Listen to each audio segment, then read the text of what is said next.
Welcome to this episode of The Sleeping Hour. Tonight, I'll be guiding you to a place of warmth and colour as you rest inside a private Japanese tea house beside an autumn garden. Where afternoon light passes through maple leaves, koi move beneath pond reflections, and every detail has been shaped with care. Before our story begins, allow yourself a moment to settle. Notice the support beneath you. There is nothing you need to prepare, nothing you need to finish. The day can remain exactly where it is. For now, simply allow your body to rest. Your shoulders can ease downward. Your arms can become heavier. Your hands can loosen. The muscles around your eyes can release. Your jaw softens slightly, and your breathing continues naturally. There is no need to change it, no need to guide it. Only notice the rise and fall. Air arriving and leaving again. Each breath allowing your body to feel a little more comfortable, a little more supported, a little more at ease. There is nothing asking for your attention now, nothing you need to carry, only this moment, only rest. And as your body settles, tonight's story begins. You find yourself reclining upon a cushioned daybed inside a traditional Japanese tea house, a private space set beside a garden and opened to the warmth of the afternoon. There were no other visitors here, no conversation nearby.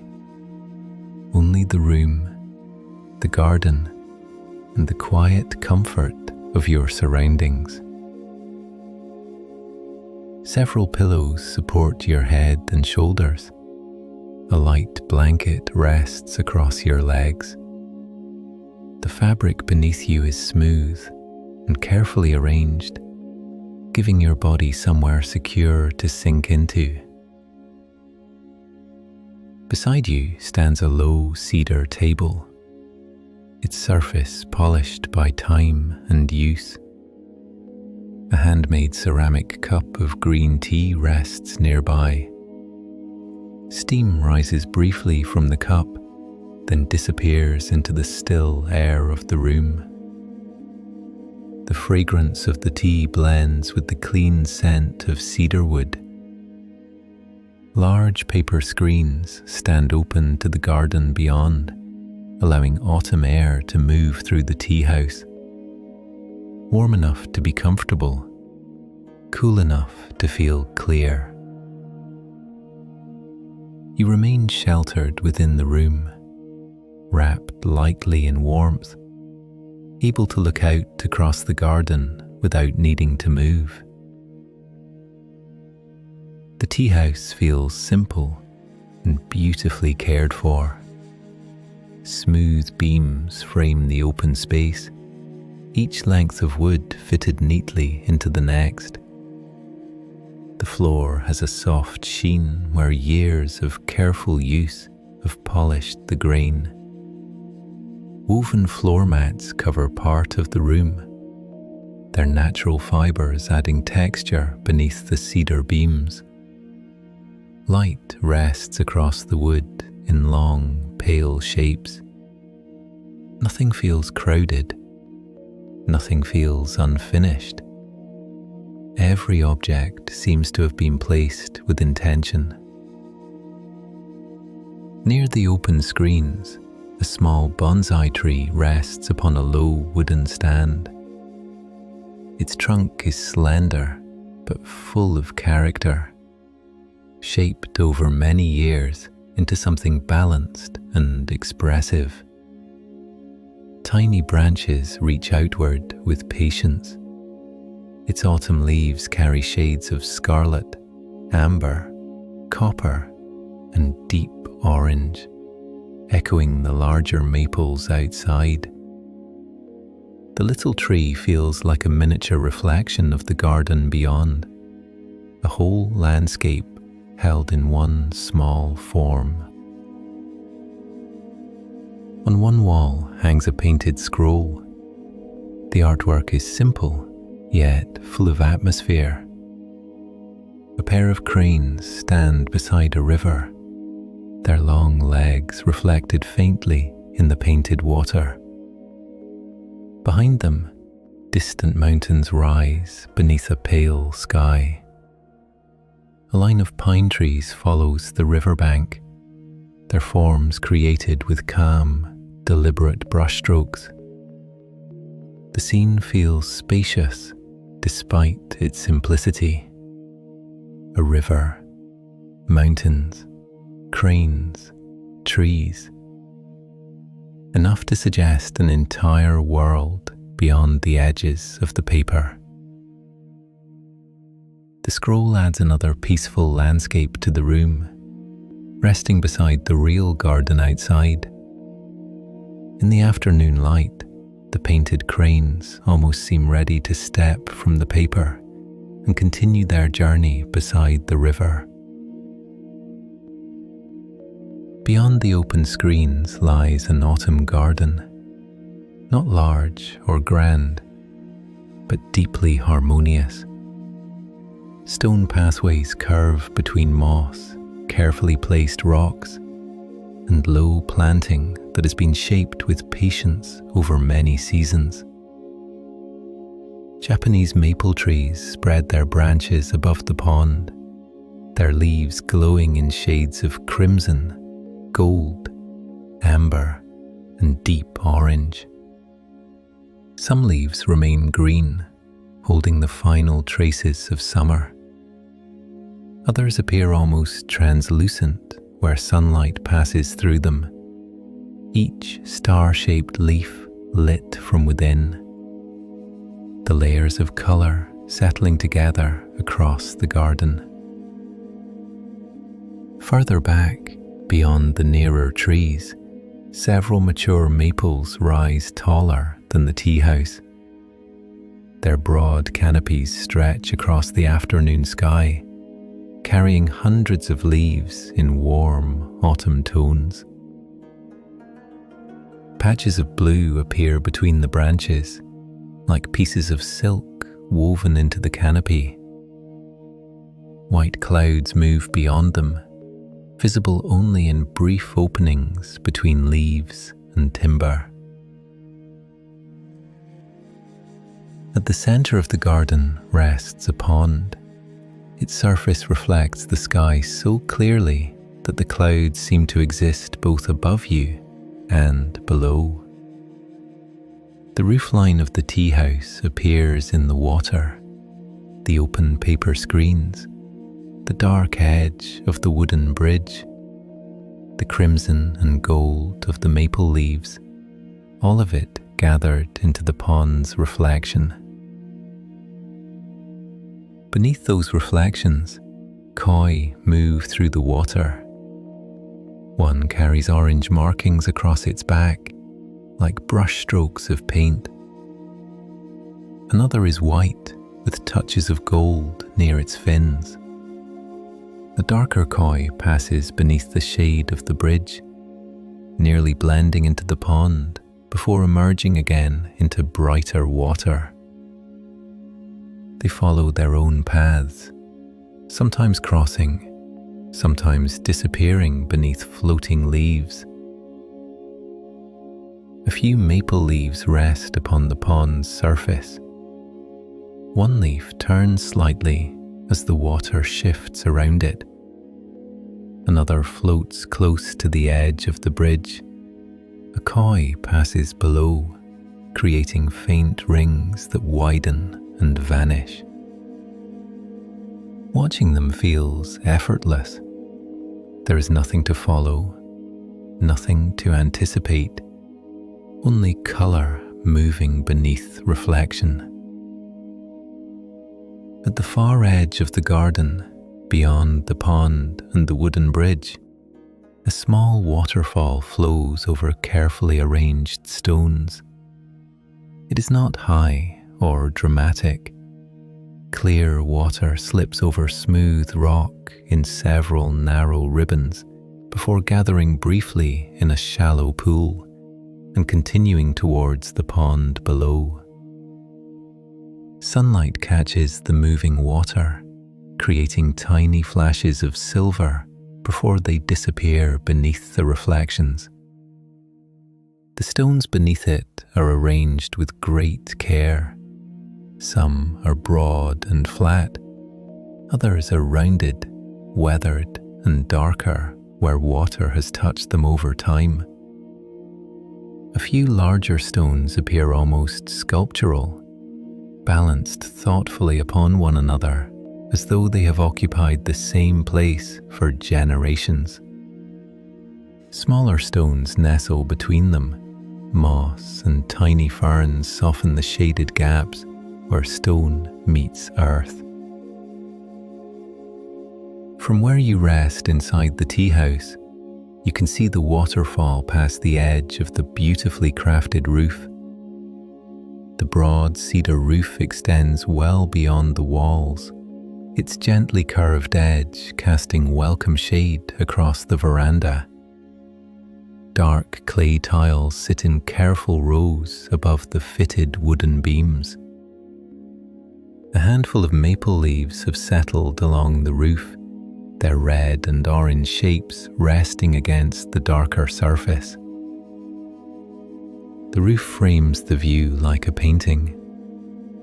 Beneath it, the garden opens outward, past the waterfall, past the pond, past the maples glowing in autumn colour. The landscape reveals a low, wooded hillside in the distance. The hillside stretches further than first imagined, its gentle slopes covered with maples, pines, and pockets of evergreen shade.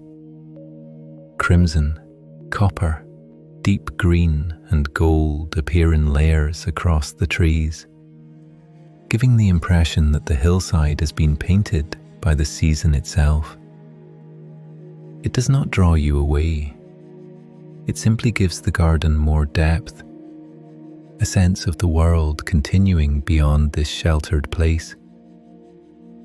The water keeps moving over the stones, joining the pond, becoming part of the reflections, while the hillside rests beyond the trees in autumn light. Near the pond's edge, a small turtle rests upon a smooth stone warmed by the afternoon sun. Its shell catches traces of light where the sun reaches through the branches. The turtle appears completely content, in no hurry to go anywhere. From time to time, it stretches its neck slightly towards the warmth, then settles again. Around it, the water reflects leaves, sky, and the curved edge of the bank. The turtle belongs naturally within the garden's balance, not separate from it. Just another small presence within the afternoon. As you watch, your own body settles more fully into the daybed. The pillows hold your head and shoulders. The blanket keeps your legs comfortably warm.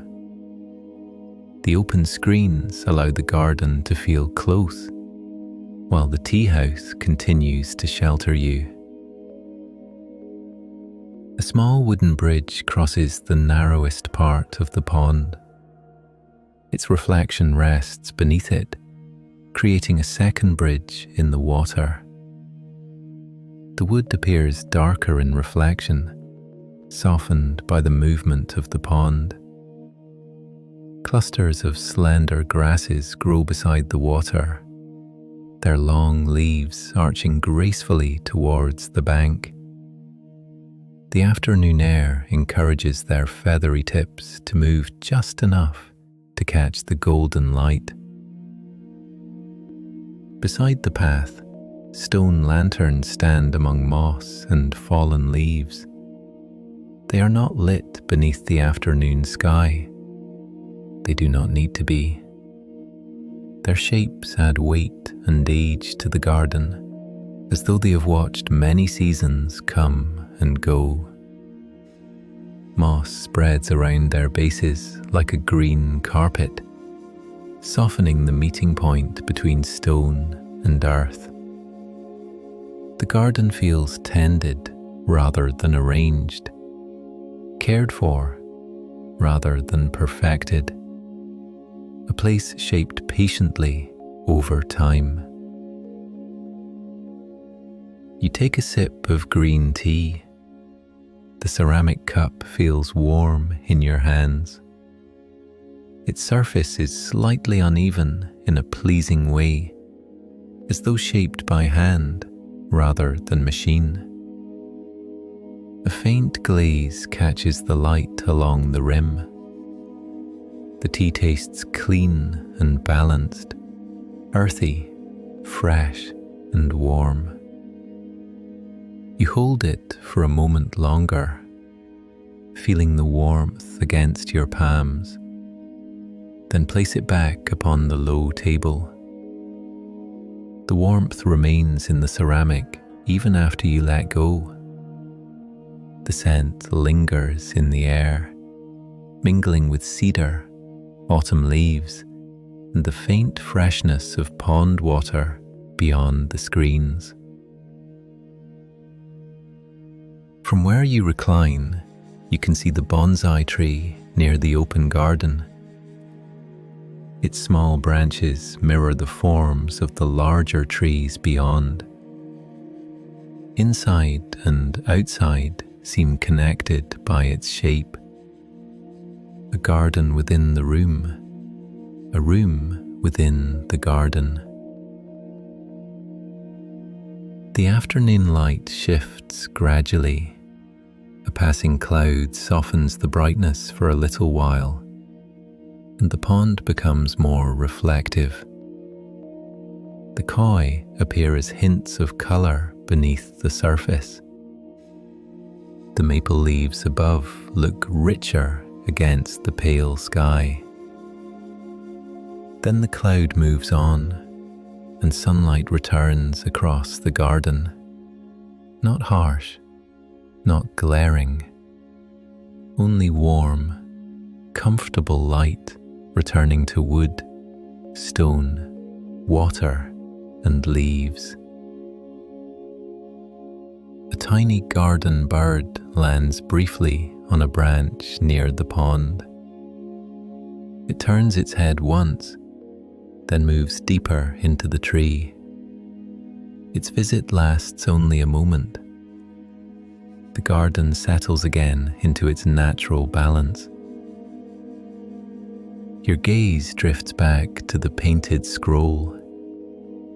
The cranes within the artwork stand beside their river. Their forms are simple, with long necks and folded wings. Behind them, the mountains fade into pale distance. You imagine the painted river continuing beyond what you can see, winding through valleys and forests before disappearing into the hills. The scroll feels connected to everything around it. The real pond outside, the waterfall over stone, the koi beneath the reflections, the turtle on its sun-warmed rock, the cedar scent in the tea house, the bridge crossing the water. Each detail belongs with the next. Together, they create a place where the mind can rest without needing to hold on to anything. The daybed beneath you feels increasingly comfortable. Your body grows heavier against the cushions. Your shoulders rest more fully. Your arms lie easily by your sides. Your hands no longer need to hold anything. The blanket remains light across your legs. The air passing through the open screens carries faint traces of leaves, cedar, and tea. The tea house remains warm. The garden remains bright, and your breathing continues at its own natural pace. In and out. Each breath arriving without effort. Each breath leaving again.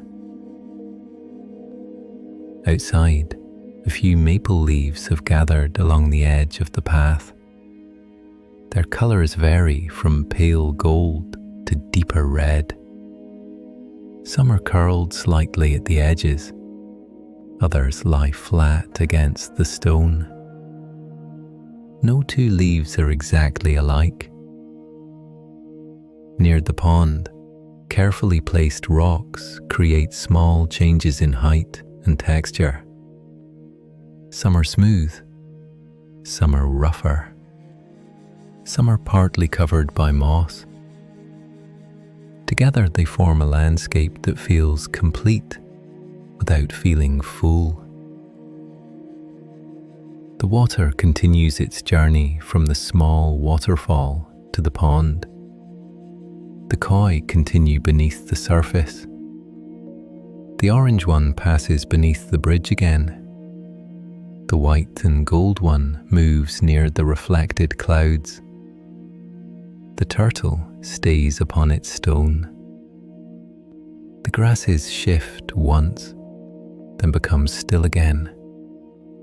The bonsai tree remains near the open screens, its tiny autumn leaves reflecting the colours outside. The painted cranes remain beside their river, and you remain where you are, resting within the tea house, completely supported. The afternoon feels settled now. You no longer need to notice each detail separately. The garden becomes a wider impression. Colour, water, wood, stone, light, the scent of cedar, the lingering warmth of tea, the cushion of the daybed beneath you.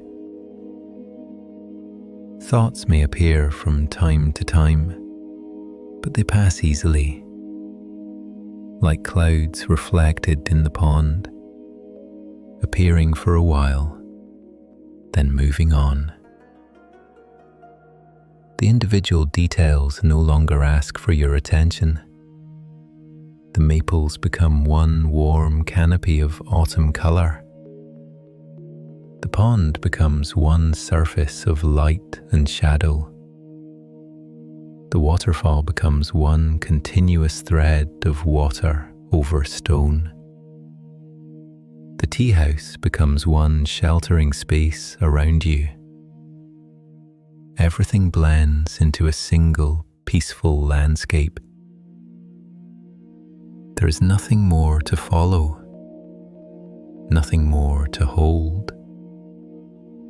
The garden remains held in warm afternoon light. The pond reflects the sky. The water moves over the stones. The cranes remain within their painted landscape, and your body continues to settle. The words can begin to drift further away now, becoming less distinct, less important, like reflections on water, like leaves resting on stone, like sunlight passing through maple branches. You are safe here. You are supported. you are at rest. And beside the autumn garden, within the warmth of the tea house, you drift peacefully into sleep.